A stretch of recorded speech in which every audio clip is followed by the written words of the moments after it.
উত্তর ত্রিপুরা জেলার ফের নাবালিকা গণধর্ষণ কাণ্ড সংগঠিত হলো।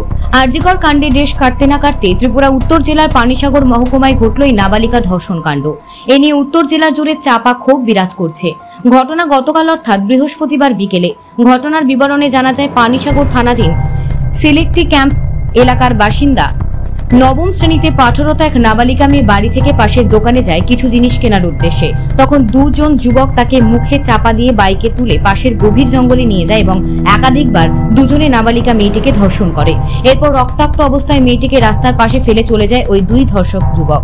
পরে এলাকাবাসীরা মেয়েটিকে পড়ে থাকতে দেখে পুলিশকে খবর দেয় এবং সঙ্গে সঙ্গে নাবালিকা মেয়েটিকে উদ্ধার করে ধর্মনগর জেলা হাসপাতালে ভর্তি করা হয়। খবর লেখা পর্যন্ত নাবালিকা মেয়েটির গুরুতর অসুস্থ অবস্থায় হাসপাতালে চিকিৎসাধীন রয়েছে। ঘটনার খবর পেয়ে রাতেই জেলার পুলিশ সুপার ভানুপদ চক্রবর্তী দলবল নিয়ে ধর্ষকদ্বয়ের খোঁজে তল্লাশি শুরু করেন এবং রোয়া এলাকা থেকে উসমান আলী ওরফে তাজিল বয়স 23, পিতা সিপাত আলী ও আওয়াজ আলী বয়স 26, পিতা নূর উদ্দিনকে গ্রেপ্তার করে ধর্মনগর থানায় নিয়ে আসে।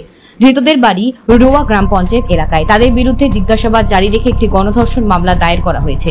এদিকে জানা যায়, ধর্ষক আওয়াজ আলীর মা মিনা বেগম শাসক দলের রোয়া গ্রামের একজন পঞ্চায়েত সদস্য। এ নিয়ে চরম উত্তেজনা দেখা দিয়েছে এলাকায়। যদিও জেলা পুলিশের তৎপরতায় পরিস্থিতি এখনো নিয়ন্ত্রণে রয়েছে বলে জানা গিয়েছে।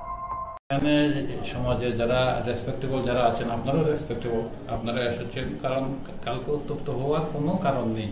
ঘটনা হয়েছে, আমরা আসামিদেরকে অ্যারেস্ট করে নিয়েছি এবং দ্রুততার সঙ্গে অ্যারেস্ট করেছি।